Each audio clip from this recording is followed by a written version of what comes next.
Monitor it on my side. And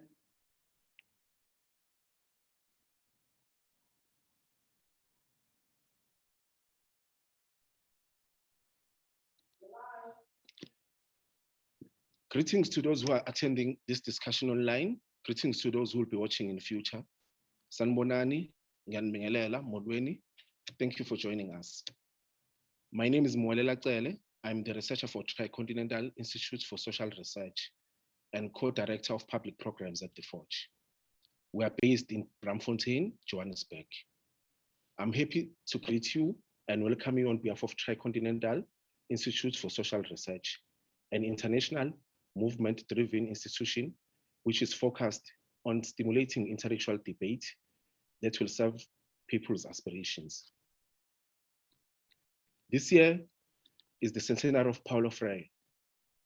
This Sunday, the 19th of September 2021, marks 100 years since his birth, which makes this week particularly appropriate for Tricontinental's South African office to launch dossier number 34, Paulo Freire and Popular Struggles in South Africa. That was published in November 2020. While celebrating the launch, we are simultaneously celebrating the centenary of Paulo Freire. It is important to mention that as we remember and celebrate Paulo Freire this week, we also remember Steve Biko, who was brutally killed for struggling against apartheid on September 12, 1977, 44 years ago this year. Also, the 25th of September will be the 47th anniversary of the Viva Freire Morale, an iconic event that was organized by the South African Student Organization, SASO, and the Black People's Convention, BPC. Steve Biko and his colleagues in the Black Consciousness Movement, SASO and BPC, were influenced by Paulo Freire in their thinking and work, particularly when it came to their Black community programs, BCP. Therefore, it is very timely that we celebrate Paulo Freire and launch this dossier in a month that is so closely connected to the Black Consciousness Movement in South Africa. Leslie Hartfield, in his work, Liberation and Development, points out that in Pedagogy of the Oppressed, Freire argued that every person was capable of critically engaging his or her world and changing it for the better. The oppressed had been dehumanized, crushed, and divided, and thus did not realize their ability to create a strategy for liberation. He wrote that in order to realize the nature of their oppression and do something to eliminate it, the oppressed needed to critically discover their world. Furthermore, he argued that only the oppressed could bring about real change, since they understood their oppression better than anyone else. The dossier which we launch tonight draws on interviews with various participants who were involved in a range of struggles in South Africa. This work reveals that Freire's ideas have been an important influence in the Black Consciousness Movement, the trade union movement, and in some of the groupings associated with the United Democratic Front, UDF. Freire's ideas remain influential today in many organizations, from trade unions to grassroots struggle activists. The program today is facilitated by Comrade Vuyolwe Tutoli, Regional Education Officer for NUMS. And our panelists are Comrades Liane Naidu, an educationalist based at the Adult and Community Education and Training stream in the University of Cape Town School of Education. Professor Salim Vali, professor at the University of Johannesburg's Education Faculty, the director of the Center for Education Rights and Transformation, and the South African Research Chairs Initiative, SACHI, Chair in Community, Adult and Workers Education. Andy Lezulu, a political commentator who regularly writes for a range of journals, including the Mail and Guardian and the Daily Maverick. Thank you very much, comrades, for accepting our invitation. We keenly look forward to your discussion. Over to you, Comrade. Thank you. Thanks very much, Comrade Mwelela, and revolutionary greetings to the panelists first and to the comrades and friends in South Africa, in the African continent, and the rest of the world who are joining us. I want to reiterate what I said already, that we want to welcome you to this very important virtual launch organized by the Tricontinental for Social Research to really look at Paulo Freire's legacy and the revolutionary praxis. We know that Paulo Freire was the educator, he was a philosopher, he was a revolutionary, making immense contributions to struggles across the world. But our focus will be on the struggles in South Africa. And with me today on the panel to help us unpack Paulo Freire and popular struggles in South Africa, as I'm joined by the three panelists as introduced by Comrade Mwelela. They will help us to delve deeper on how Freire has contributed in the revolutionary practices of the oppressed and exploited people in South Africa, ranging from a number of organizations, whether they're social movements, trade unions, student organizations, and all other working class organizations. We will allow each comrade at the beginning in the panel to give at least 10 minutes maximum to reflect on this dossier. This is the dossier that we're having the launch for, the virtual launch for. So everyone will have a reflection, 10 minutes in terms of highlights for them in this dossier, in terms of how it has influenced and everything else. And we will begin. Let me start with Comrade Andile Zulu, to be followed by Comrade Leanne Naidu, and then lastly, Comrade Salim Vali. So 30 minutes divided by 3. Over to you, Comrade Andile Zulu.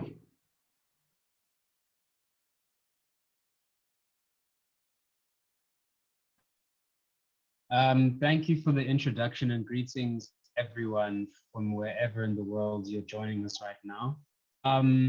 Reading over the dossier, I think what I'd like to bring to the table is not only a reflection on Freire's work respectively, but to look at what we can still learn today in terms of popular struggles. Reading it, I couldn't forget what had happened in KZN and in Gauteng this July. I don't think anyone in the country can recently forget what happened. Whether you can call it mass food riot, whether you call it an insurrection, I think it became better in that week of unrest that the current social order is unsustainable, that something definitely has to be in the near future. What we saw was not only mass looting caused by the nation for food, we also saw a back from a segment of the ruling parties of our political class that is bent on using states to accumulate wealth, bent on using the government to vast wealth for themselves, and so pushing back the possibility of them being held accountable for their greed and for their corruption. But reflecting on what had happened in July in terms of unrest, it became clear that we need to cynicism.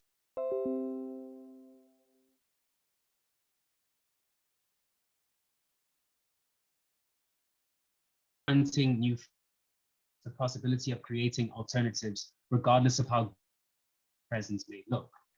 And it's one of the first things in the pedagogy of the oppressed, in terms of how the dehumanization that we see is a concrete of existence. However, it is not one that cannot be transcended.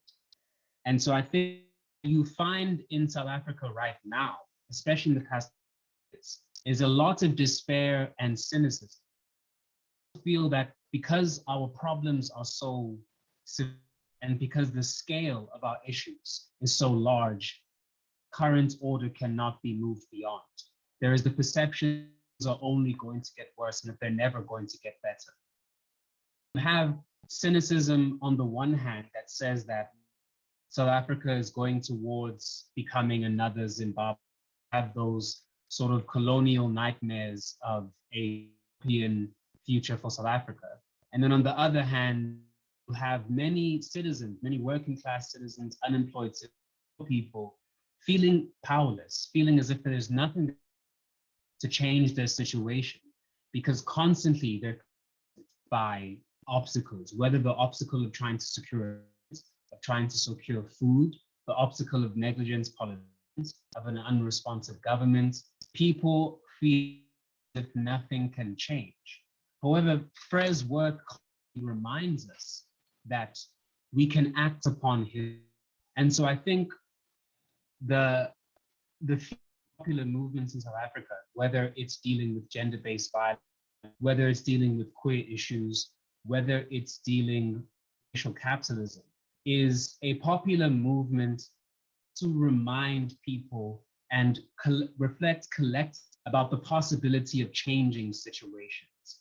And I think it's much easier for Marxists like Freire in the 60s and 70s, and for people like Biko and Rick Turner to ponder about different futures, because had not yet become so hegemonic. So in 40 years, we're confronted with a global Orbitalism that seeps into almost every aspect of our lives. And many people feel as if there is no beyond this. I mean, if you talk to very people about police reform, about the possibility of diluting the power that police have, about diverting towards education, towards healthcare, about recognizing that the police are not here essentially to protect us, but to maintain order, many people cannot conceive of police reform. Many people cannot conceive the possibility of existing without such an overreaching state. And that is Freire talks about when he talks about the fact that our imaginations are conditioned by the present that we find ourselves in. Popular movements have to confront cynicism, and they confront despair the way that Freire did 60, 70 years ago, by saying that people have changed history before. We've overcome conditions before.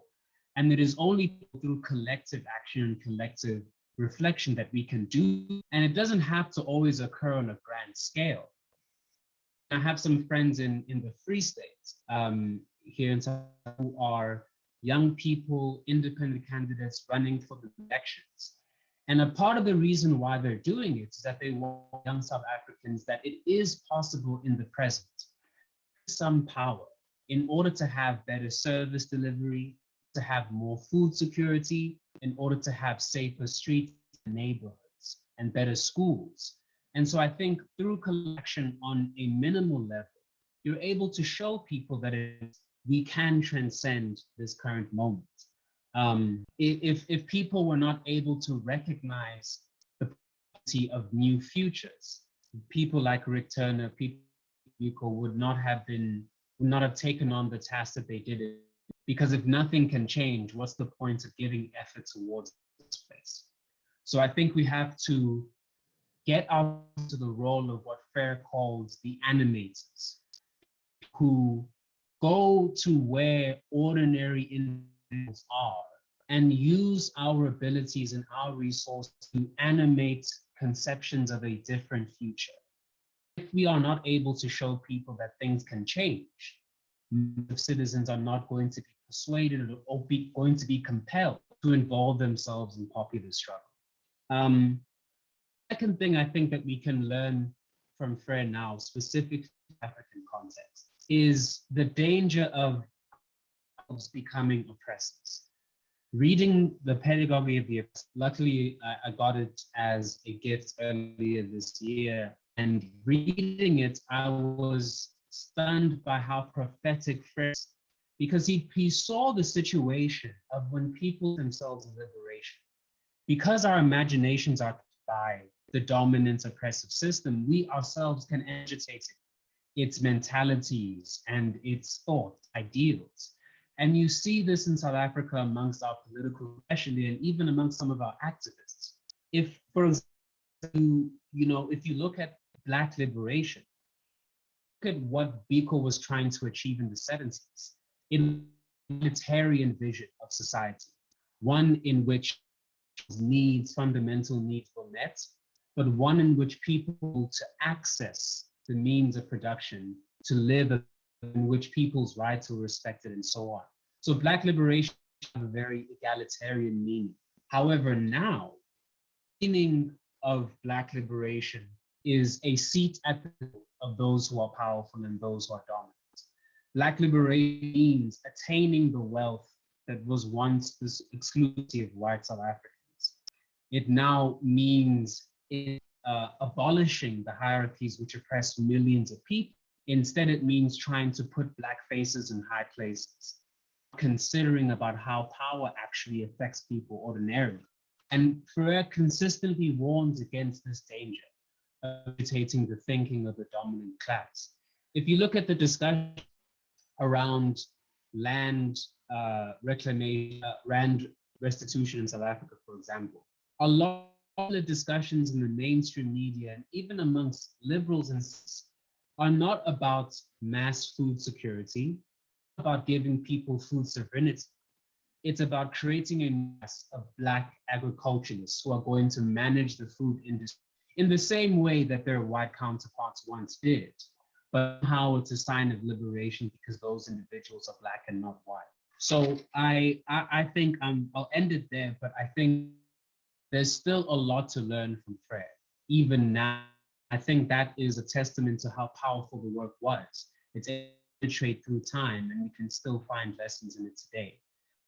The biggest obstacle that we are facing is trying to tell people that there are different futures to the we have now. The world wasn't what the world is like, what the world was like 300 years ago, and it will be different from now. And we have the agency to change that through action. But then just the last minute, finally, when Freire talks about the need for a democratic kind of struggle in which we dialogue with one another, in which we interact from all classes because we're all oppressed and weak, I think we have to recognize that the online space can be a new avenue for us to ignite a popular struggle. I think two obstacles exist to popular struggle in South Africa. One of them being that it occurs in English, and that is we can't have a situation where we're constantly engaging South Africans in a language that many people do not, one which does not reflect their reality. Two is that we need to learn to utilize the online space. Many young South Africans move within. That means you Telegram, WhatsApp, Facebook, Reddit, YouTube, to try and ignite a new consciousness in order to try and start new forms of political education. But that's enough for me for now. Thanks very much, Comrade Andile, for that reflection and bringing some of the contemporary dynamics, which I think that is what Freire is about, right? That is not stuck in a moment, but as we continuously live, we must always be able to reflect at the moment and discuss and quickly, act upon the situation that we find ourselves upon. Comrade Leanne, you have your 10 minutes to reflect, Comrade. Thank you so much. Hi to everyone out there and to comrades on the panel with me. I think I'm going to pick up and direct what I'm going to say to people who consider themselves to be potential animators, as Comrade Andile mentioned. Freire discusses quite intensely the role and critiques the role of the educator, but I want to think of the animator in Freirean terms as anyone involved in a form of struggle and wanting to change their conditions. So I think I'd speak to that.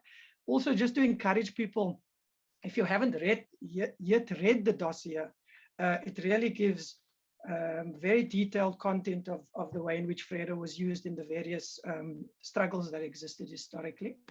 So for me, if we follow Freire, and even other radical educators and theorists, the point of emancipatory education is to encourage people to see themselves as agentic or able to transform themselves, their relationships, and ultimately the context that they find themselves in. This is an explicitly transformational approach, which is moving from the position, as Freire told us very importantly, that education is not neutral, and that the process of learning should include critically questioning one's context, why things are the way that they are, and then, of course, how they can be changed. So Freire was drawn on in South Africa in a number of ways that the dossier will detail for you, so please go and read it.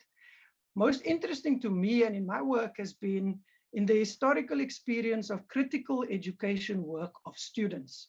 The South African Student Organization, and in their work in the Black community programs, which was run by the Black consciousness movement in the 1970s, and then more recently, the Black-led student movement that emerged from the Rhodes Must Fall student formation. Some call it the decolonial formation in the 21st student uprising. So these student formations, 50 years apart, recognize that the lived experience of social hierarchy works as a daily pedagogy, one that must be resisted with ongoing counter-pedagogical effort that can't be contained in a classroom or a formal school, or even a political education program. These projects and formations, they were very influenced by Freire. They understood that education as both an individual as well as a collective experience. And this is where there's some tension in the left and the resistance movements, and maybe even intergenerationally, because Black consciousness and the new student formations drawing on BC were clear, and so does the decolonial movement. Subjective experience of colonialism and capitalism creates particular kinds of people. And it is really important to work on collective consciousness, but recognize, as Black consciousness did, that there's a struggle at the individual level as one, and how are those two things related? So although literacy and numeracy were important to Freire, and you'll read in the dossier to the Black consciousness movement, who spent time, Biko and others, learning Freirean literacy methods, the real work, as I see it, was in linking the individual skill or project of emancipation, or freeing the mind from the oppressor, as BC tells us, to the collective project of emancipation, or freeing Black people in BC sense. But then in so doing, as Freire tells us, by freeing Black people, you creating a just world for all people, humanizing everyone. So these ideas form the basis of how I think about work in education, both formal education at the university and political education work in movements, as well as the education works that's happening in stokvels, around dinner tables. So to explode this idea of who the animator is and where radical education work is happening. So education work as a project of creating ongoing, transformative, subjective and collective process and reflection for the realization of a more just society. So for Freire, at the center of a humanizing education project is the work of reading, and we all know this: reading, writing, dialogue. Those three things are in most experiences of an education program, political or otherwise. These three functions are core to most educational contexts, but Freire's invention is how to repurpose these three functions for the transformation of oppression into, as Andile was saying, critical agentic subjectivity. He was talking about despair. Freire was key in saying you have to turn the idea of futurelessness into some form of hope. So this is exactly the kind of transformation or decolonization, stubbornly difficult as it is, that I try to articulate at the various sites of adult education, political education, popular education, by learning from the ways that South African student formations in different times have recontextualized Freire for the struggles that they were facing. So Freire expanded the meaning of reading, writing, and dialogue to propose how these things might be used as modes of critical reflection in the creation of, Comrade Vuyo reminding us, revolutionary praxis. So let's take his thoughts on reading. He insisted that reading was not simply reading written texts, but also reading the world.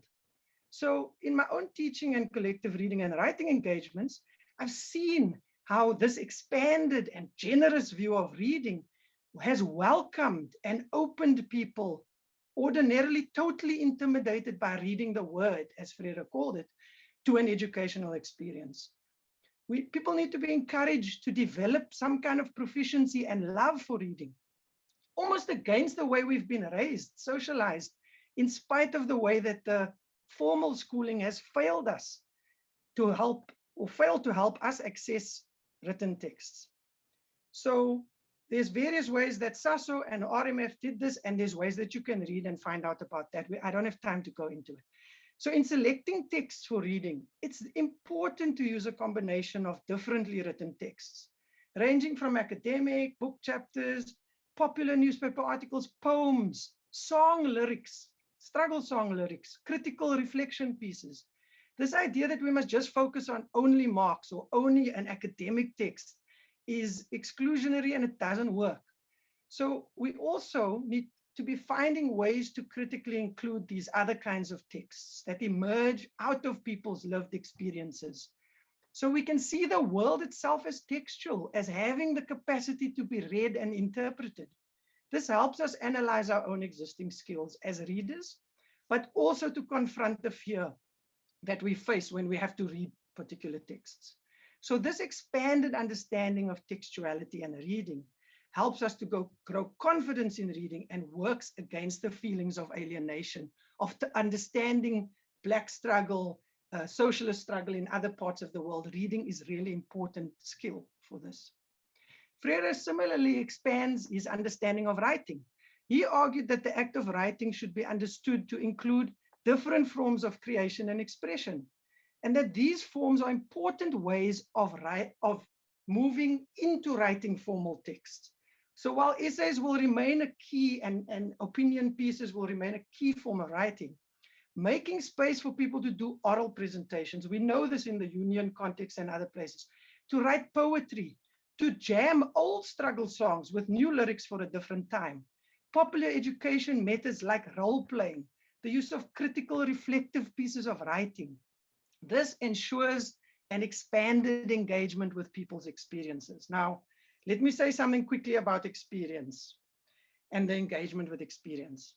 This is not just engaging people's experiences of oppression and struggle is not sufficient to change the world. And I'm going to draw on a quote here from Cedric Robinson when he explained, and I'm quoting here: "Experience is a complexity to be critically addressed, rather than cumulative condition to be simply described. After the fact, it seems so obvious that were experience all it took to make the world otherwise, the sum of exploitation would already have produced its own cataclysmic reversal," end quote. So what has been helpful is to ask ourselves and others to connect our critical reflections to the archives of concepts and theories for radical change, of which Freire is one, and also the Black Consciousness archive, but also to think about how these relate to our practice. So this linking of experience to conceptualization was worked through by student intellectuals and activists, and they developed the skills for praxis, for understanding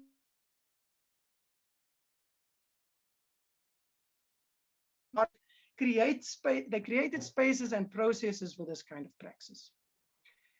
Freire's commitment to dialogue, the third thing, is not simply this idea between students in the classroom dialoguing, or even between a teacher and a student, but it's a commitment to a process of constant renewal of that and other relationships. So the relationship to yourself, your relationship to others, your relationship to your context, to create in leaders and in fact in everyone a sense of their own dialogical practice, moving between self-reflection, experience,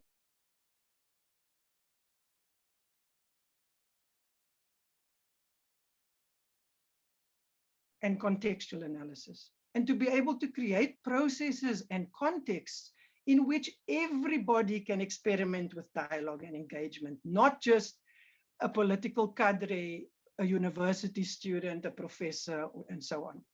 So students from the Black Consciousness movement, and then later the decolonial student movements in 2015, understood that what Freire was suggesting was completely at odds with the straightforwardly skills-based model of education that we are being offered, and that many of our colleagues and comrades has written about. Very quickly, the skills development thing is not community development in the Black consciousness sense or in a progressive sense. That skills development, as it's currently articulated, is the most complacent pedagogical relationship to the world as it is, failing capitalist world. So although, of course, skills are important, it's an important part of developing criticality. A more important part is revealing how the system is producing the need for wage labor and for entrepreneurship. So the task of emancipatory education for me is to equip young people, ourselves, each other, for sustainable lives without reducing the solution to complex social problems into skills development for a market, but without also saying that it's just about collective consciousness and not about actually the way individuals make up this collective. So to end, so what I think I'm after, and what SASO and RMF were experimenting with by drawing with Freire, was a kind of educational practice, as I mentioned, a daily pedagogical practice that opens new possibilities for ways of being as individuals and as collectives, and therefore of creating a new kind of world. So this is to say that activists, students or otherwise, need to be encouraged and create spaces to open to critical inquiry into themselves, their community, their work, our education system, society, and so on. And I think what BC in its engagement with SASO was so powerful in doing was saying to the broader left, you know, we need to figure out how to work with the subjective forms of oppression and the kind of consciousness that creates with a collective engagement. We can't do one without the other, and this will create a generational tension that hopefully we can talk about. Thank you, comrades. Thank you very much, Comrade Leanne, for that rich analysis, and also just giving us, you know, one of the important issues that Paulo Freire raises around, for instance, reading, writing, and dialogue. And I can tell you, Comrade, you mentioned the issue of, I think we'll come to it later, the issue of skills development. And I know that it's something, I work in a union, I work for NUMSA as a regional education officer here in Joburg, JC Bears region. And it's one of the core mandates and things that we want to drive. But you said that is but a layer. There's another layer which we have to push people towards in terms of unmasking the machinations, the operations of the system with the aim of transforming. I think that's very critical. And I would like us to, at some point, I think it will be possible for us to come back. Now I'm handing over to Comrade Salim Vali for his 10 minutes to reflect in terms of the dossier and some of the key lessons that he draws from Freire. Over to you, Comrade Salim. Thanks, Comrade Vuyo, and really thank you very much to New Frame and Intercontinental comrades who are doing brilliant work on this. And I think we really need to thank the person who put the dossier together originally, Zama Lotshwa Sefatsa. She did a brilliant job in doing this, and it's really unfortunate she couldn't be with us for very, very valid reasons. But I think that, you know, comrades need to look at some of the other articles that New Frame has put together around the centenary of Paulo Freire. There was an article by Curry Malott on the influence of Amilcar Cabral on Paulo Freire, quite a fascinating piece. There's also Daryl Akone, who wrote a short piece relating Paulo Freire to more recent times, as Leanne has done so well as Andile. I'm going to pick up a few points on both wonderful presentations, Andile and Leanne, perhaps mention one or two things that weren't mentioned.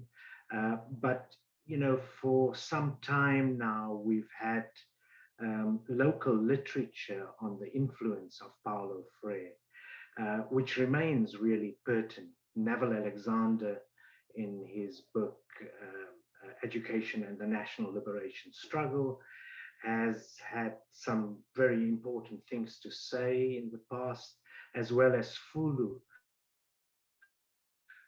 Nakweva, and Leanne Naidu's dissertation is also important, the link between SASO, the Black Consciousness Movement, and Paulo Freire, those very important insights. The points Andile made about the continued relevance of Paulo Freire, but also in these really distressing times when despair is understandable. You know, we've lost so many comrades. It reminds me of that period at the height of the HIV/AIDS pandemic, that the hope Paulo Freire gives us in these times is essential. It's so necessary. And I think also it needs to be linked to praxis, which came through very clearly in both Leanne and Andile's presentation. And finally, you know, it was a word that was used very frequently when I became involved in the mid-70s. And really the Black Consciousness movement, particularly SASO and SASM, took from the way Paulo Freire mentioned conscientization. You know, I think we need to also understand, and I'm glad it's come through so clearly in both Leanne and Andile's presentations, that how Freire's anti-capitalist social theory accorded with the experience and the insights that at that time the liberation movement arrived at, the liberation movement generally, I'm speaking about. But, you know, Freire can be co-opted as well. And we've seen how liberal interpretations of Freire were co-opted into the mainstream, that some of the language used in policy documents clearly bears the stamp of Freirean terminology, but really in practice, it has been subverted. And I think I want to speak to that as well.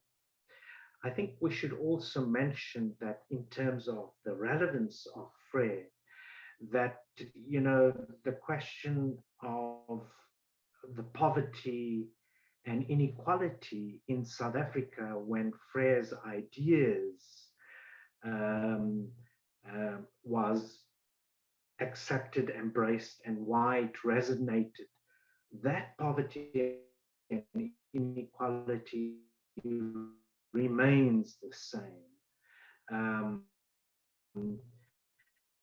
And I think that is important. And the question of dialogical learning, the question of combining education and culture with conscientization and politicization, really is what the BC movement, the Black Consciousness movement, was all about at that particular point. There was no cult of personality, by the way. Even Steve Biko was criticized by comrades and accepted that, reveled in that, encouraged that as well. And I think the other point that made Paulo Freire so relevant at that time and why it resonated is that in the late 70s and especially in the 80s, there were grassroots movement anchored in projects in the community. The word community can be also count the sense that it brought exceptional sensitivity to democratic principles, not to authoritarianism, to listening to comrades. I mean, all the points Leanne raised. And that was integral to the practice of what came later, that's people's education. But even prior to that, what Rick Turner tried to do in Durban in linking students with the labor movement is also vital in the sense of what democracy and how many students became committed activists in the union movement. Andile mentioned some of these, but you know, the book by Rick Turner, In the Eye of the Needle, really needs to be read and discussed again. But I think the other point is that teaching and learning are not neutral.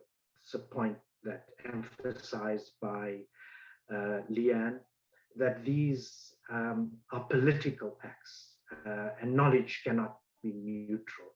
We are given the impression today that you know, skills is a technical thing, Vuyo, that for IR we will have these silver bullets which will solve the problem of inequality and poverty. And that is very problematic.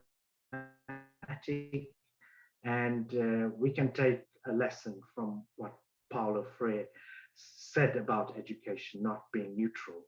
The whole of education, teaching and learning, and the whole of education are matters really of social justice and of genuine democracy. And, you know, Paulo Freire was very clear that the fundamental goal of radical pedagogy is to develop critical consciousness individuals. It has to have an emancipatory and progressive alternative to the present conventional way of education, which we are still with despite the policy changes. I think that the influences of Frantz Fanon, who Paulo Freire studied very carefully, and Amilcar Cabral, Paulo Freire's connection to Africa has been dealt with really well in not just the dossier, but in other articles in New Frame. And I really want to encourage comrades to look at that.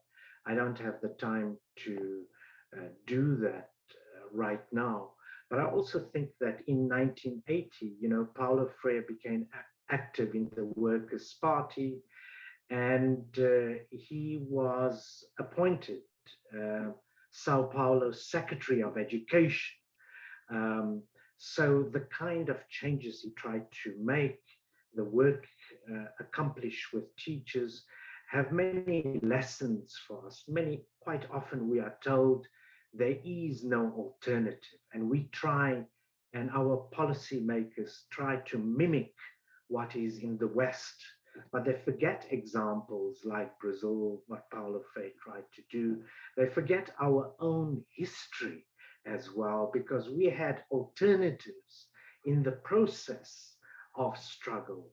The People's Education Movement, worker education, education with production, those are all alternatives. The question of language that Andile talked about, and Neville Alexander very creatively tried to introduce in the formal structures, but ultimately didn't succeed as well as he wanted to.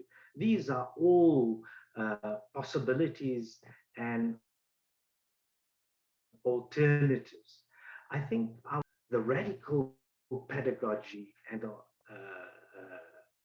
that interpretation of within people's education remained dominant throughout the 80s, but slowly liberal ideas on education gained cachet from the beginning of the negotiations between the ANC and the apartheid regime in the early 1990s.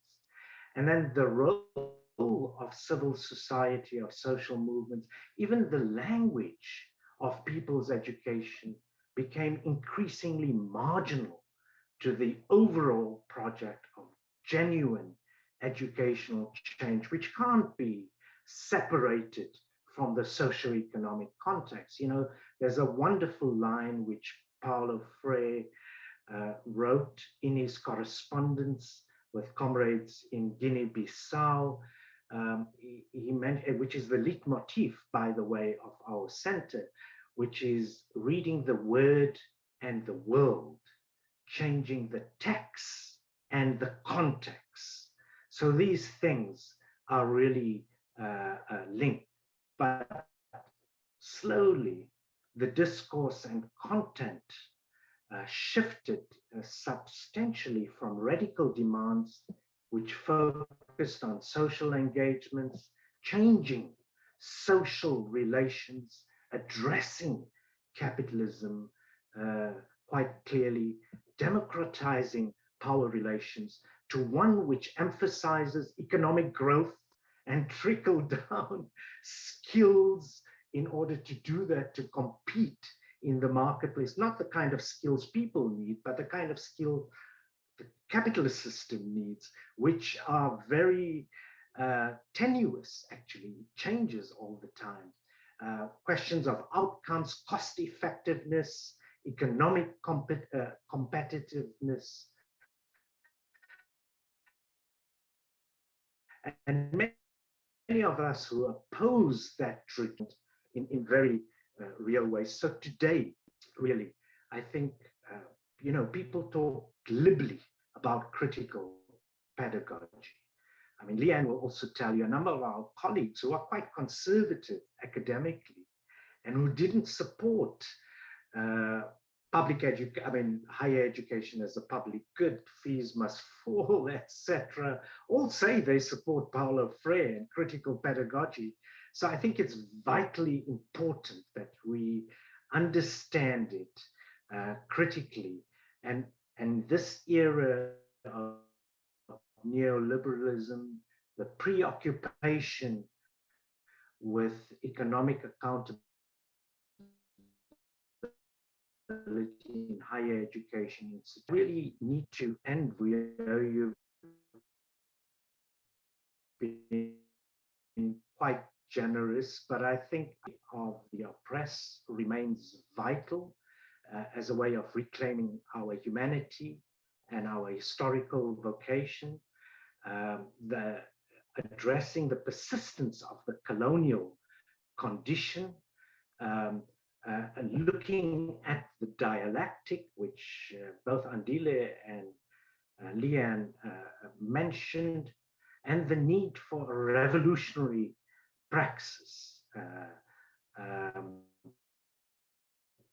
And that a pedagogy of liberation, the pedagogy of the oppressed, those issues of countering critical skills, but the kind of fields of engagement that he talked about, the importance of reflection, of praxis, of dialogue, and of action, and how and students, educators and students can become genuine revolutionary partners. Those are really important, and how leadership for liberation, one of the chapters of pedagogy of the oppressed, how revolutionary process is an ongoing process, not an event. It's not about band-aid reform solutions, that how the epistemology, the theory of knowledge, of conquest, of divide and rule, of manipulation, of cultural invasion, those vital points Andile talked about when referring to the terrible events we witnessed in Durban and elsewhere, requires our vigilance, and we can find that in some of the important tenets of critical pedagogy. And finally, I want to end by just saying that one of Donaldo Macedo, in the version of Pedagogy of the Oppressed in 2005, in the introduction, he writes that throughout his work and his life, Paulo Freire teaches us and the world with his hallmark humility what it means to be an intellect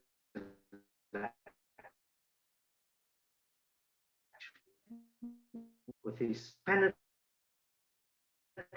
and unquiet mind, the meaning of a profound commitment to fight social injustices in our struggle, to recapture the loss of our dignity as human beings. And that's what we've seen in the past 27 odd years, the loss of dignity for people to relate to each other in the way they do.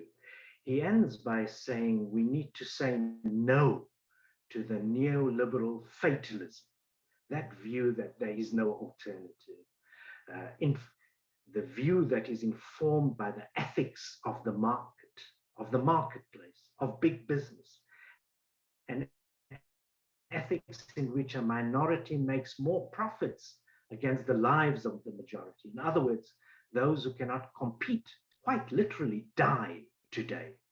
And this is a perverse ethics. In fact, it lacks ethics. And he ends by saying that we should not accept history as determinism. We must embrace history as possibility, where we can demystify the evil in this perverse fatalism that characterizes the capitalist discourse. And despite the attempts of Bolsonaro to ban Paulo Freire, despite the attempts of our official policymakers to tame critical pedagogy, I think we need to understand that practice can change that, and that, as Andile said, we need to emphasize hope as opposed to despair. Thank you. Thanks. Okay, thank you, Comrade Salim Vali, for thank you very much, Comrade, for that. Giving us the background, but also making us understand, the deep-seated levels of your poverty, inequality, unemployment. I think Andile also mentioned gender-based violence, homelessness. And he also reflected that recently we would have seen what happened. And I want us to, because I know that we still have time, I want us to stretch the conversation, both in terms of the history of the Black consciousness and the Black community programs that they would have launched.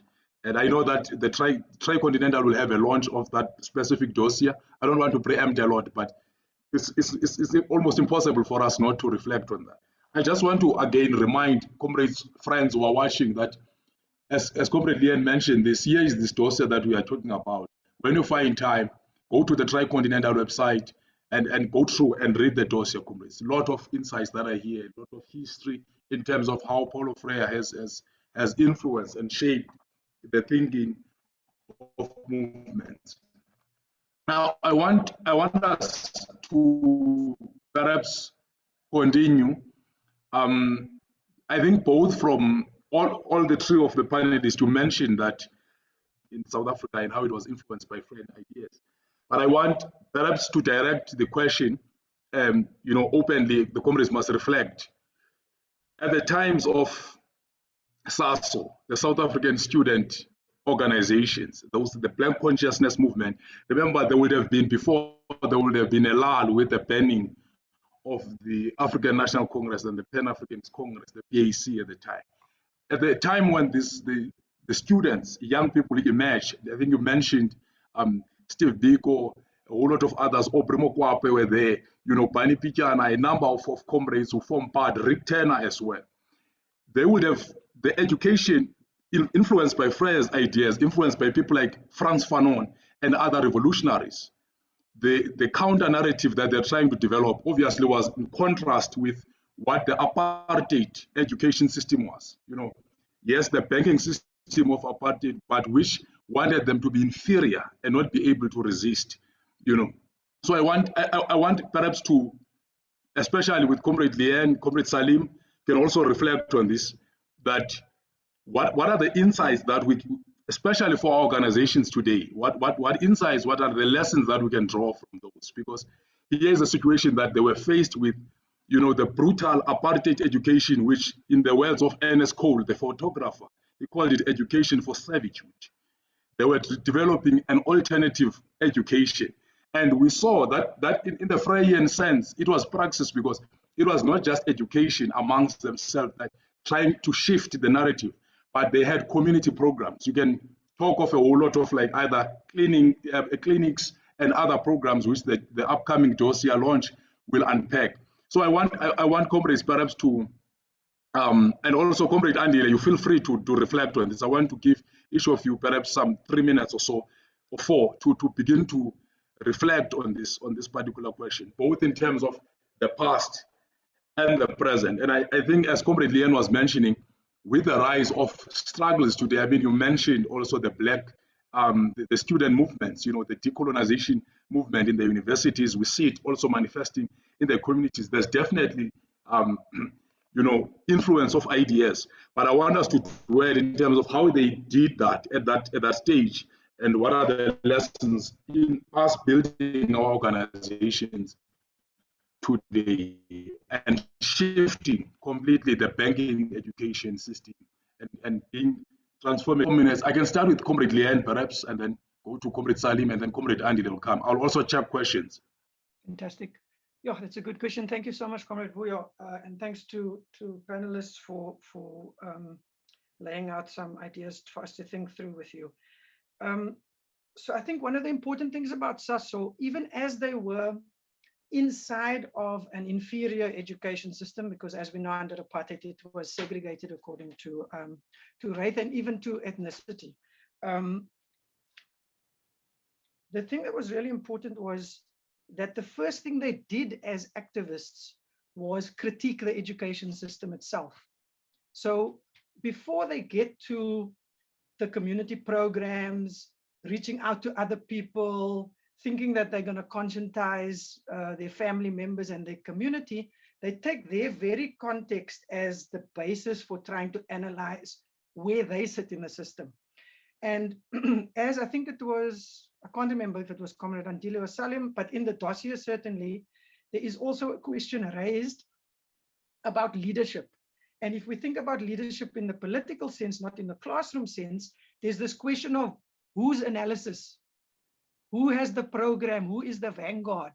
Is it a party? Is it one leader? This gets, Freire asks you, if you read him in a radical sense, to question who's got the power to analyze and to agree on who the program, what the program is. And as you say, prior to SASO being formed officially at the end of the 60s, 68, 69, the ANC and the PAC in 1960 are banned. So older forms of leadership and struggle is, and the dossier speaks about this, and so does the one on the Black consciousness movement.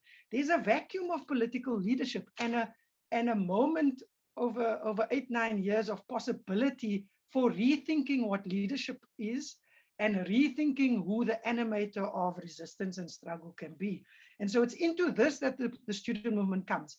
But they start their analysis from their own understanding of how they are being formed into what you called lesser thinkers. And so for SASO and for Black consciousness, you are dealing again dialectically or with the opposition between the idea of what you think and then what the analysis of the collective is and how those two things are related to each other. So they come up with a critique of the education system, and then mad as students are, mad as young people are, they decide they're going to write their own manifesto of what education is. They are going to determine the kind of education, importantly with Freire's thinking, that doesn't separate them from their communities, which education seeks to do, and you get a bit of skills or you get a bit of money, as Andile said, you then become the powerful. they're not going to let that education separate them. They are going to make sure that how they remain committed to their families and communities is through how they do the skills development, or what they call community development programs. And so it's both the content to say, you're choosing to work around health because this is a key issue. So you open a clinic that helps people access health. You're going to open a leather work factory because people need to be employed, but people also need shoes, and we need to build libraries and build schools. And then very importantly, as students, because we have time and access to books and reading, and we, the apartheid state puts you in an institution where if you are so-called colored, you must go to UWC. If you're Zulu, you must go there. Then you are living with people in a university context where you have time and space to think. And so when you think, you are going to be creating the kind of texts. So if you look at what they did, Black experience and Black life was centered. Yes, Biko critiqued the white liberal, but he centered, and BC centered, Sasso centered the Black experience and started to create more of an archive. So you write about it, you share your experience. All of this is going to inform your community program or your skills development. And very importantly, the dossier talks about Biko and 12 leaders sitting with Anne Hope, who was a Freirean scholar who had engaged with Freire to learn about literacy methods. The 6-month process that they spent with each other as a group who then eventually became the leaders, but as a group going through a process of learning that Freire says, where you develop a curriculum for change, whether it's informal schooling or it's a radical political education program, is by listening exercises to the very people you think you're going to help. And so the BC leaders learn how to sit on trains, how to sit in the shebeen, listen to what is people's issues. And if you remember, before Neville Alexander died, he had moved to the idea that the movement that needs to be formed, that it was called the truth movement, is that you have to start with the truth of the shit of life under capitalism, and in particular, the shit of Black life.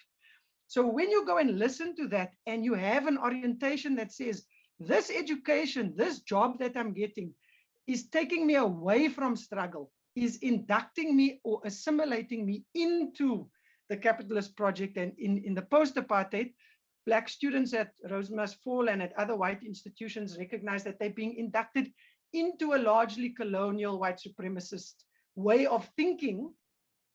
They say, no, we must work against this and understand that we are not now better than because we have more time to read and so on.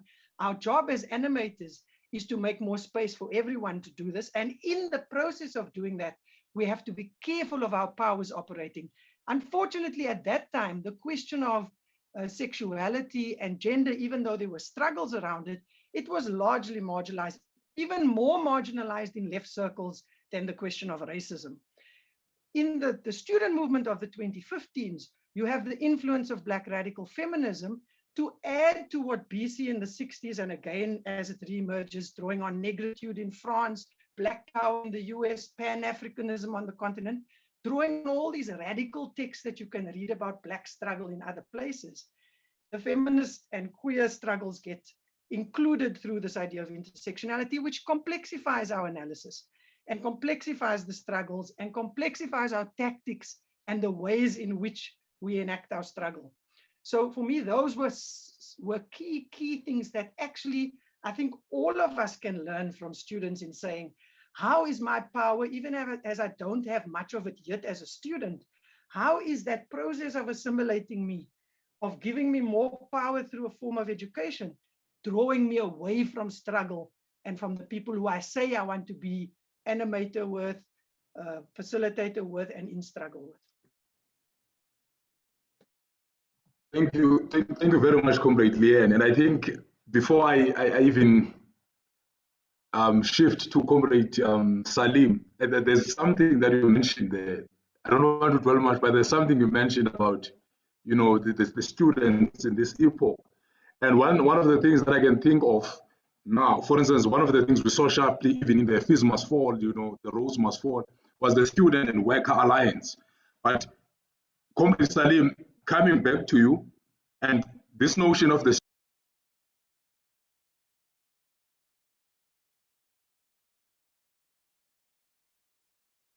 workers' education.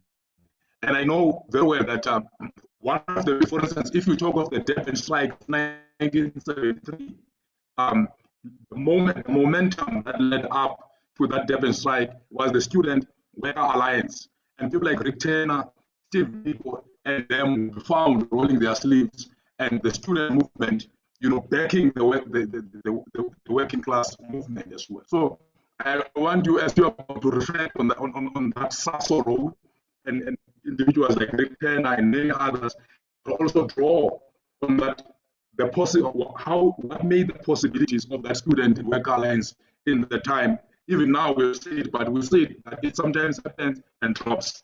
What made it to be sustained, the struggle to be sustained at that level. Thank you. Yeah, no, that's a vital question, Vuyo. And I think maybe I can just pick up from some of the points Leanne made.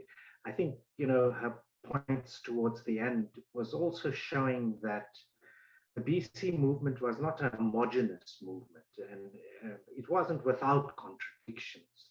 And we omitted to speak about some vital issues.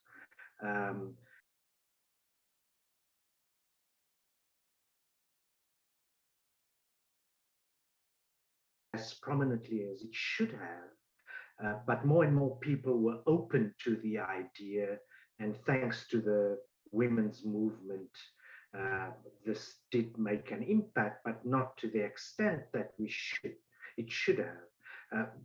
Don't even talk about LGBTI rights, because that didn't feature either. No issues of ecology.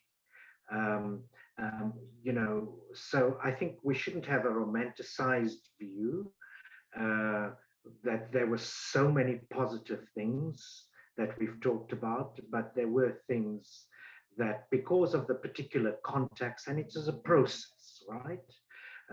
But the way debates happened, there were possibilities of introducing it. Debates were not shut down. I think that's the important point I wanted to bring to the initial question. It wasn't a top-down thing. People were exploring. They were excited about other struggles. They read about, it was also the context of national liberation struggles around the world, the question of solidarity, reading Angela Davis or Soledad Brothers by George Jackson,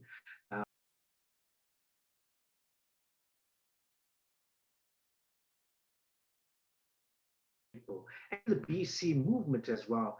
It wasn't that everyone was anti-capitalist. There were people who favored capitalism, possibly the kind of capitalism we have today under Black government, So I think we need to bear that in mind.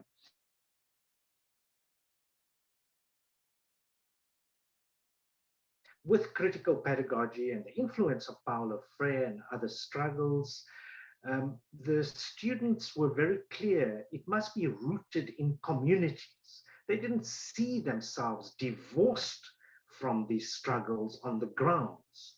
The Black community projects, BCP work, all of that.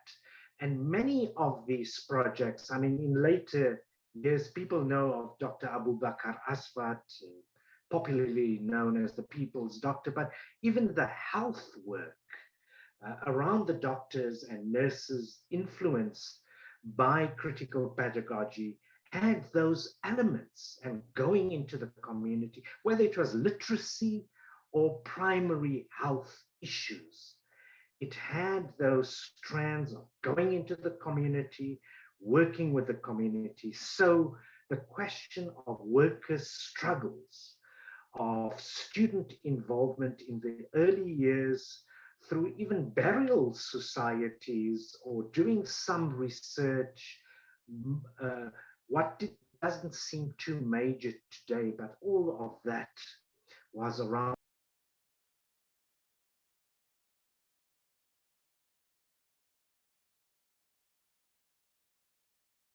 so being very scrupulous about workers' control. And I mean, at that point, if you talked about workers' investment companies, you know, using workers' money for you, sorry, you know, people would look at you, you know, the question of corruption as well. People were very clear. Um, and I think the whole question of not seeing this in a careerist way, the whole question of accountability was very real, which also went into the workers' movement, and the workers' movement then influenced community struggle as well. Particularly in the 80s, there were many, we attempt to do that these days, you know, supporting worker struggle, but we haven't achieved what we achieved in the 80s when there was a strong push by student organization during the 80s boycott to link up with worker struggles in very real ways. So we must continue with that. Thanks. Thank you very much, Comrade Salim. And perhaps maybe coming to Comrade Andile now, also giving you an opportunity, Comrade, to reflect on what I earlier asked, but connect it to, because earlier on, I mean, even now with Comrade Salim mentions, you know, how students were sharp at dealing with societal problems. I mean, when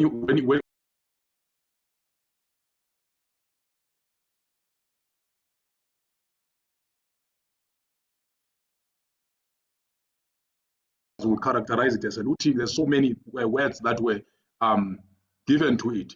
But on that, when it comes to that particular situation, I want to contextualize it. Steve Biko said, you know, if you have political, any kind of freedom, those that were doing that, you know, it's masses that were going to the shops unorganized. So definitely organizations have a responsibility to do, and also in terms of that, the Freirean critical pedagogy. But I want to cooperate Andile perhaps to help us to connect that past with the present and also with what Steve Biko reflects and said. Perhaps if you can do that in the 4 minutes, then I'll look at the chat and see if there's any questions from the YouTube platform. Thanks very much. No, thanks, Vio. It's a good place to start. I remember there's an interview of Steve Biko on YouTube. I think it's the only available video recording of Biko speaking. And towards the end, he talks exactly about what the future needs to achieve in terms of we may achieve political freedom, but if people don't have the means to pursue their own well-being, and Freire talks about this too, in the sense that, you know, becoming more human isn't merely just satisfying your basic needs. It means having all the equipment necessary to pursue your life to the best of your ability, to truly live out your humanity. And what we witnessed in June was the explosion of that contradiction. And that contradiction is the same one that we faced as students in 2015 up until this moment. That many young people, the young people of SASO and the BC movements were in a similar situation as Born Frees, in that the future had a very narrow horizon. So growing up, you had the perception that the work is done, we've achieved freedom. And yet there were so many of us who, even after getting degrees, were not able to get jobs. There were so many of us who might have been able to make it to UJ, UP, UKZN, UCT, and nonetheless, we were struggling. Some people were struggling on a day-to-day basis to be able to get food. People were beginning to question what was the purpose of getting this education if you were going to sit with a mountain of debt afterwards. And so that contradiction of having political freedom without economic freedom is incredibly explosive. And what you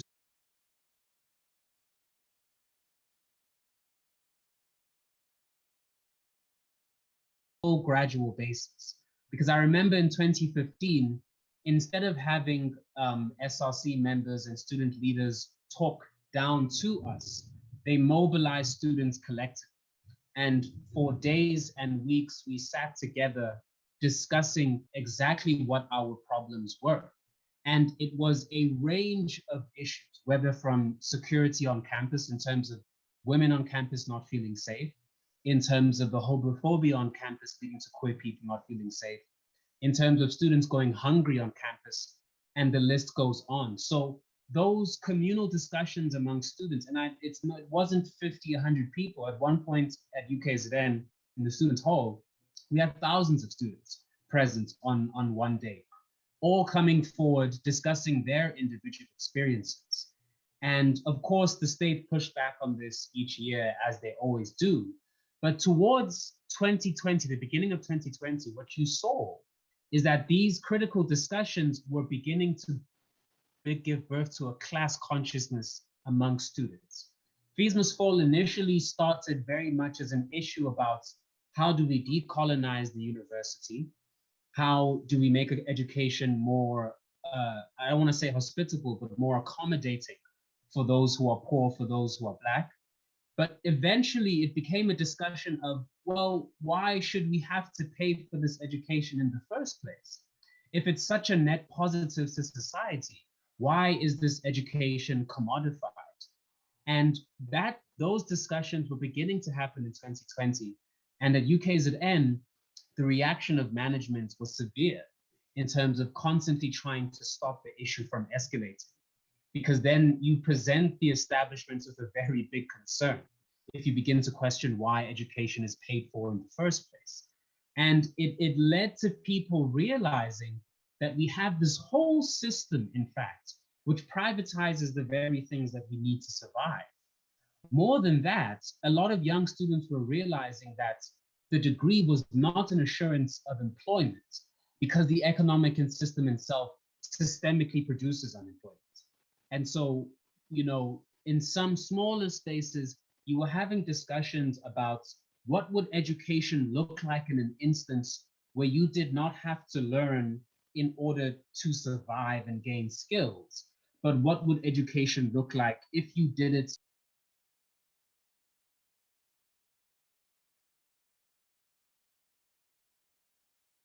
pushes through the past and into the present.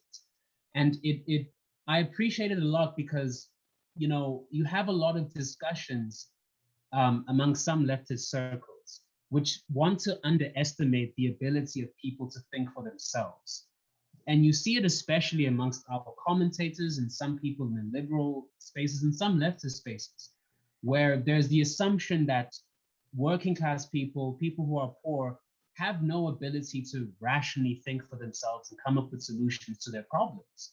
But if you look at what was happening at UCT, at UJ, at UP, at UKSN, at Univen, all the universities that were engaged in Fees Must Fall, you had students, mostly working class students, mostly Black working class students, through their own experiences, being able to describe how capitalism functioned. They didn't need the full picture of theory. They were able to arrive at those conclusions through their own experiences. The theory just can assist us in gaining some clarity on the issue.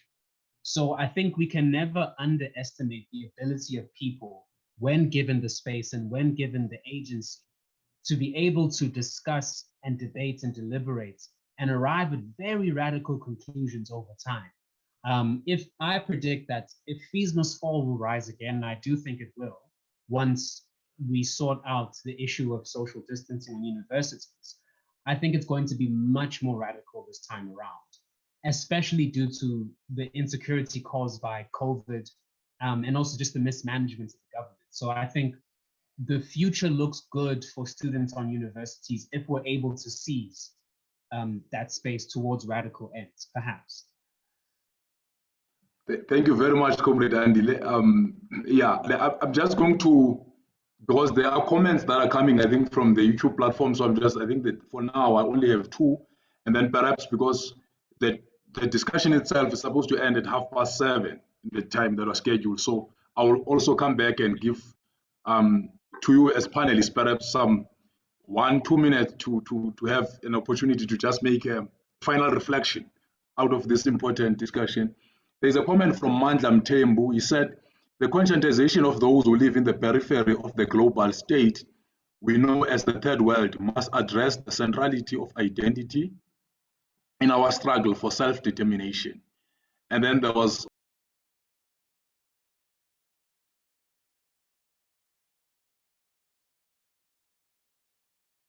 consciousness. I think the comrades, they are also reflecting in terms of the inputs that you were giving them.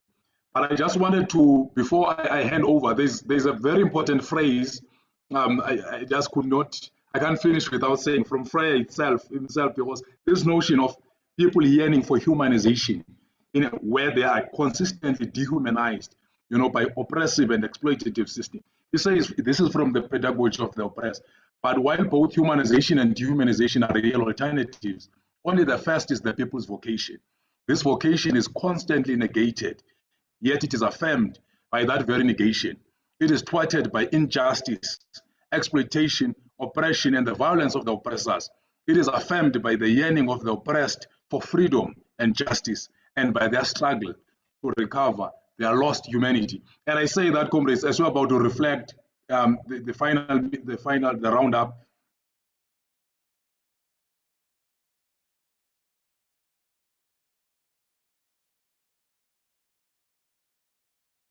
Today, what they are going through.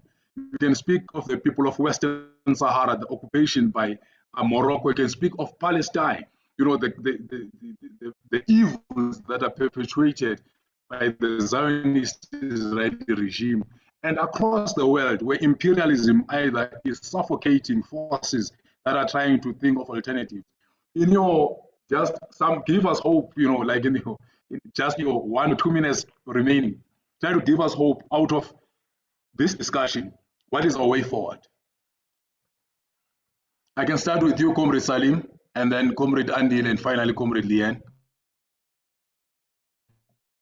I think, Comrade Vuyo, that is absolutely key.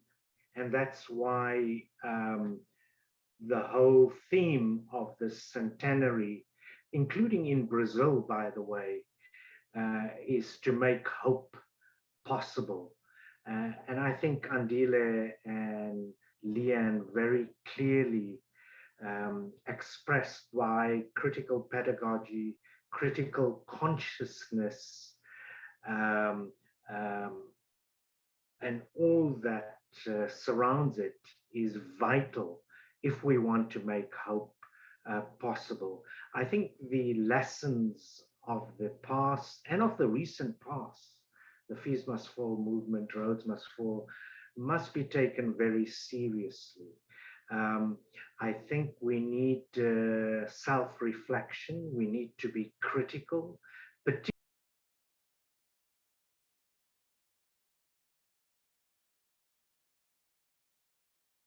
and therefore the possibility of resisting what's happening, the privatization of education, how decolonization was used as a rhetoric, in rhetorical ways in universities, and how the challenge of decommodifying education, of challenging education not being a public good, of understanding education in a way that delinks it from radically changing social relations, the capitalist system, how that was managed by universities and the powers that be is important for us to understand. But also we need to look critically at the student movement. There were different forces at play, but also the question of sectarianism, of personality cults, of what do they call it? Toxic masculinity, all of that. I think that is important for us to go forward. And it would be in keeping with the history of our struggle. I had a conversation with Sibongile Makabela and Thabo Ndebeni, both of whom were in the Soweto 11 recently, and we reflected on these issues and how people like that with immense experience, knowledge, and struggle. Sibongile was put in prison for about 10 years after the uprising in 76. Not many people know of her, but there are people like that who have a lot to teach us. And we talked about this collective consciousness that the comrade from Durban mentioned, and how we need to find ways of debating with each other, disagreeing, but not understanding that as enemies. And I think the United Front that many people try to establish to draw the links between student struggles, workers' struggles, the unemployed, people in rural areas or urban areas, people in community struggles, that remains on the agenda. And I think that other point, Andile, is that one of the failings was not to deepen these connections between the student struggles with the struggles in community and workers. There were attempts, the October movement that was the forerunner of the Fees Must Fall movement. There were attempts, but it wasn't deepened. There were possibilities, but together with the organization and the unions Vuyo is involved in and others, perhaps we need to rethink that issues. Thanks, Vuyo. Thank you, Comrade Salim. Comrade Andile?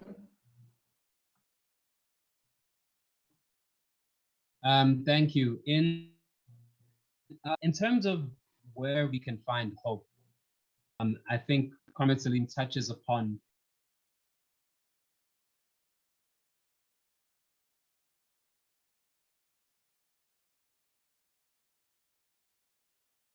that individuals and collective action can change history. I think that can be quite inspiring. Obviously, there are many ways in which our own history has been, framed in certain ways that, idolize individuals and not focus on the collective work of people. But nonetheless, I think history is a great source of inspiration. I often, when I'm feeling down and tempted to be cynical, I often look at the Haitian Revolution. I think that was an incredible moment in history, where essentially a nation of slaves against the force of an imperial power were able to liberate themselves through collective action, through conscientizing each other, not allow the future to be stolen from us, because the stakes are getting too high at this point, not only in South Africa, but globally also. I think one thing we're going to have to reckon with soon is the destructive power of climate change and how that is the future of generations to come on this planet. And going to be faced with the choice of revolt and organize or sliding further into the dysfunction. So I think by investing in people, the fact that we are bigger than our problems, we can overcome them through collective action, I think people can begin to find hope in the present. Thank you very much, Comrade Andile. I think it's very important we can overcome through collective action. Comrade Leanne, before I come, there's just a comment. I think you can reflect on this. John Fish Hodgson was just saying, thoughts on contemporary complexities in pedagogy. So I think it's just trying to find out in terms of if there's any thoughts, because the contemporary complexities in pedagogy. So when you're responding to that question, you can also try to maybe reflect on what John Hodgson is raising. Just say it again, the contemporary complexity of pedagogy. Yes, yeah, in pedagogy. So he's saying this. What are the complexities at this moment? Oh, okay. So firstly, thanks for those three people who've raised those questions. If I can just say very quickly, Sam Moodley has edited a volume called Women of the Black Consciousness Movement Tell Their Stories. So I'd suggest if people want to hear more women's voices from the struggle in the BCM movement, that's a book to look at. And just to pick up on a question around collective leadership, I think what we continue to make the mistake of doing is to amplify and imagine that the complex thinking of individuals is their individual endeavor. And in this instance, I think what Sam is pointing to is that Biko was the reader. He didn't sleep much, so he read a lot, and he was also the person who wrote. But that writing came out of, as Salim had mentioned, difficult and complex and robust conversations with comrades. So we continue to have people who have the work in struggle to write. And we have people who have the work in struggle to stand up in front of 3,000 people and speak. But there's a whole range of other work that's going on in struggle that we forget about. If we look at occupations which students successfully managed to hold, at least in the first, to hold the political space that allowed for those conversations, and therefore the brilliance of students because of that collective conversation and political space that they forged on the university campuses until the state and the police and university managements with private security shut it down. So that brilliance, that hopefulness gets written about and expressed by individuals, but it is definitely the collective conversation and struggle that allows for that to happen. And we have to amplify that in how we understand our resistance and how we draw on people's thinking. And then Mandela's mentioning of I'll link it, Mandela's question about the centrality of identity to John's difficult question about the complexity of pedagogy at the moment. And if I think about pedagogy here, I'll just speak using the example of, as Andile mentioned, thousands of students in a mass rally in a moment that is a pedagogical process. And where we tend to falter, or it seems we falter, is when we fall into conservative or even liberal ideas of identity. And we don't see identity as both a threat to unity, to solidarity, to the possibility of pedagogy, as well as a strength. And what the decolonial movement and the BC movement was doing, they were building this collective idea of Black is beautiful and Black power in that 60s moment that was happening all over the world as the positive rallying force on a collective level. But what we don't do, and I think it was Andile also and Salim that mentioned how capitalism in the last 40 years has made life so much more violent. I mean, the levels of addiction. You know, you can have pedagogical processes, but if many of your comrades are on meth or on tuk, you know, that work gets undone by the kinds of violences, the inability, the hunger, the inability to be safe in the environment that you live. So I think really important for us is to recognize that the experiences of oppression are multiple, or violent and extreme, and that certain people will come to the struggle having one or two or three of those identity experiences as primary in that moment of them coming to struggle. And we have to be careful about identity politics and the idea that if your experience is much worse, then your expressing of that into a collective space is that I take up all the space. Is another form of commandeering power in a political space. So we got to be careful of that. But we can't simply turn and say, oh no, if you come here and you say LGBTIQ rights are important, you are wrong because you are bringing something that's minor in relation to the class struggle. We fight about whose struggle is more important as opposed to fighting to find ways to be able to struggle around all those things.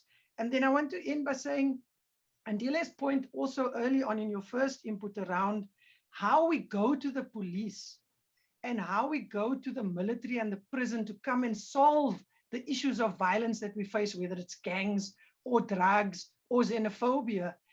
This is an indication of how looking towards the state to solve all our problems has hamstrung our ability to recreate life post-legal apartheid. So that question of community programs, the question of building Black power and Black solidarity can't happen if we aren't willing to face, as Black students and outsourced workers, and even some Black academics who were thinking about racism and white supremacy on campus, was understanding the experience of post-apartheid South Africa and the current failed neoliberal capitalist world as an experience for them of Black pain. So it's not wanting to collapse everything into my feelings. It's an analysis of where Black people sit that is absolutely violent and painful. And we can't be scared to face that as we also build Black power, understanding that Black is beautiful, or that working class struggle is absolutely imperative as part of a multiple struggle. And I think John's question about pedagogy, that is in every classroom, it's in every political meeting, it's in every occupation or attempt to take on, in this moment, state power in the South African context, but then also, as Salim and others mentioned, the fact that these are global systems and we need to build solidarity beyond the South African context too. Comrades, thank you very much, Comrade Leanne, Comrade Andile, and Comrade Salim for those inputs. I mean, we can go on and on. If this is a discussion that you would want much time to be allocated, because there's quite a lot that we can reflect. But I think going forward, I know that the Tricontinental will continue. For instance, when you talk about Comrade Leanne, the Black community program, in their upcoming launch, I think they'll be dealing specifically with that question. But also for this week, we encourage the comrades who have joined us once more. Here is this text, comrade, the Paulo Freire and popular struggles in South Africa. There's a lot of insight to be drawn from it, but also use it to engage in our work of building working class power, building, people's power. Like back in the days, in the 80s and so, they spoke of organs of people's power. And I think it's possible. We must use the instruments, the organizations that we have are our options, to begin to engage the system with the purpose of transforming it. With those words, thank you very much, comrade. Much appreciated. Thank you to the comrades who sent us comments on the YouTube chat. And I think this video is recorded. It will be there for everyone to continuously go back, reflect. We reflect with the purpose of continuously building. With those words, thanks very much. Comrade Salim, were you wanting to say once more? I saw your hand going up. We're slightly getting out of time. That was a clap. Were you wanting to clap? Oh, it's a clap. Oh, I thought this platform, when you see a hand, you think that someone is raising. Yeah, no, absolutely. Thank you very much for a very rich discussion. I learned a lot from yourselves. This is what pedagogy education is about. Each one, like they used to say back in the days, the COSAS and in the movements back in time. So much appreciated. And now, thank you very much for everyone who watched. And I will hand over back to Comrade Molela and his team. Thanks very much.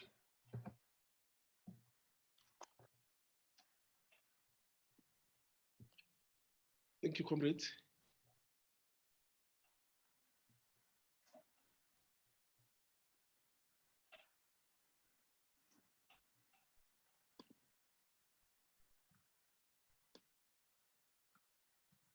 Are we released?